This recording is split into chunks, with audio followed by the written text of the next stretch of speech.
ہوگا۔ جب یہ علم غیب کے بارے میں پہلے لے لیتے ہیں، پہلے یاد رکھیے کہ وہ علم کہ جسے آپ حواس خمسہ اور عقل سے حاصل نہ کر سکیں اسے علم غیب کہتے ہیں۔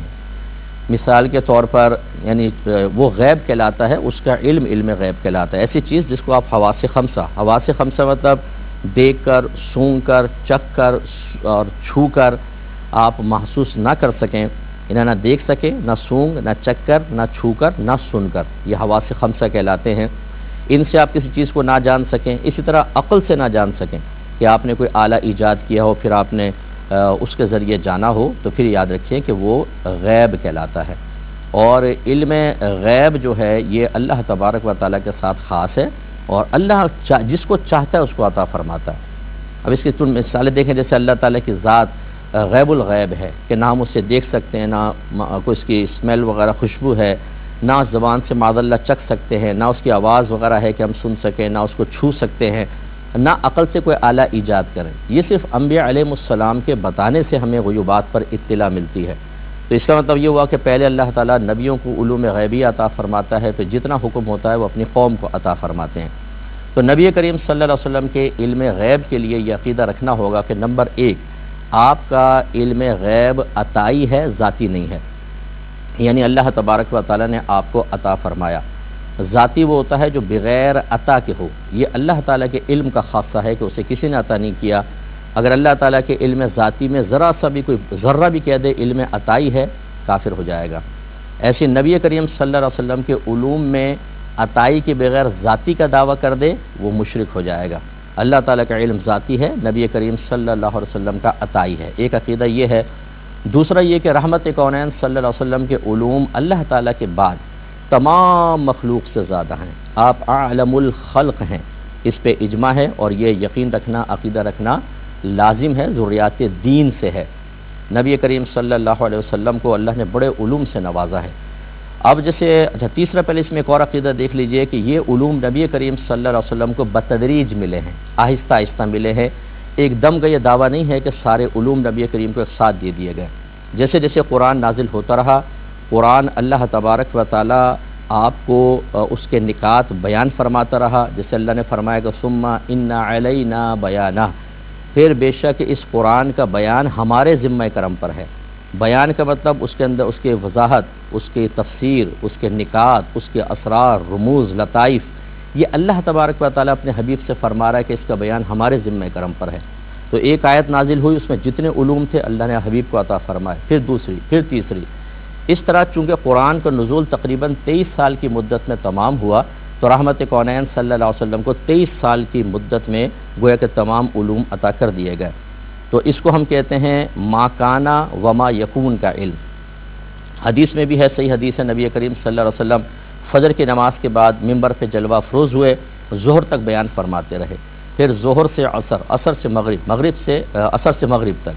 اور صحابہ کہتے ہیں کہ چیزوں کی پیدائش سے لے کر اور قیامت تک جو کچھ ہونے والا تھا، جو کچھ ہوا اور جو کچھ ہونے والا تھا، سب کا سب نبی کریم صلی اللہ علیہ وسلم نے بیان فرما دیا۔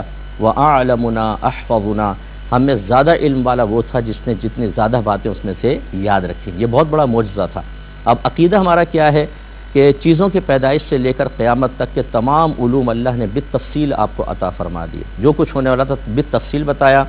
قیامت کے بعد کے جتنے احوال سرکار نے ذکر فرمائے، ہم اس کا تو دعویٰ کریں گے کہ نبی کریم کو معلوم تھے، اسی لیے بیان فرمائے، اور جن کا ذکر نہیں کیا ان کے بارے میں نہ اقرار کریں گے نہ انکار۔ اقرار اس لیے نہیں کریں گے کہ سرکار نے جب اس کے بارے میں بیان نہیں فرمایا تو ہمارے پاس ان کے ثبوت کی دلیل نہیں ہے، اور انکار اس لیے کہ انکار بھی نہیں فرمایا تو پھر انکار کیسے کر سکتے ہیں۔ تو یہ عقیدہ ذہن میں رکھیں۔ اور اس کے علاوہ نبی کریم صلی اللہ علیہ وسلم سے زوال علم نہیں ہوگا، آپ کے علوم بڑھتے ہی چلے جائیں گے۔ اب جو یہ انہوں نے پوچھا ہے کہ نبی کریم صلی اللہ علیہ وسلم جدید علوم کے حامل تھے نہیں، اگر کوئی نہ مانے تو دیکھیں نبی کریم کو چونکہ اللہ تعالیٰ نے پورا قرآن بیان فرمایا، اور قرآن کے اندر ہر تر و یابس کا بیان ہے، اس لیے ہم یہ تو کہہ سکتے ہیں کہ اس میں چونکہ کیمسٹری بھی ہے، بایولوجی بھی ہے، میتھمیٹکس ہے، اس کا اجمالی بیان ہے، اسپیس کے بارے میں باتیں ہیں، سمندر کے بارے میں ہیں۔ جب اللہ تبارک و تعالیٰ نے اس کا بیان فرمایا ہوگا تو یقیناً تمام چیزیں اللہ نے بیان فرما دی۔ اسی لیے نبی کریم صلی اللہ علیہ وسلم کے علوم کو تمام مخلوق کے علم سے زیادہ ماننا لازم ہے، یہ ضروریات دین میں سے ہے، اس کا انکار کرنا کفر ہے۔ لیکن بہرحال اگر کوئی جدید حوالے سے کہ جی آئی ٹی کا شعبہ، ابھی میڈیکل سائنس میں ترقی، نئی بیماریاں، نئی دوائیوں کی ایجاد، اس کا علم تو منقول نہیں ہے نبی کریم صلی اللہ علیہ وسلم سے، تو اقرار کریں یا انکار، تو ہم یہ کہیں گے ادب یہ ہے کہ اس کے بارے میں خاموشی اختیار کریں، اور یہ علماء کی ثوابدید پر ہے۔ ہو سکتا ہے کہ بعض علماء اس پہ بھی کفر کا فتویٰ لگائیں، یعنی اس کو دار اسلام سے خارج قرار دیں کہ اس نے ان علوم میں کسی کو نبی کریم صلی اللہ علیہ وسلم سے زیادہ مانا، اور یہ بھی پاسبل ہے کہ اس کو کافر قرار نہ دیا جائے بلکہ گمراہ قرار دیا جائے۔ ان علماء اس میں دو رائے رکھ سکتے ہیں۔ ہمارا جو اگر آپ مجھ سے پوچھیں گے تو نبی کریم صلی اللہ علیہ وسلم کے علوم اتنے وسیع ہیں کہ جس کا کوئی اندازہ ہی نہیں ہے۔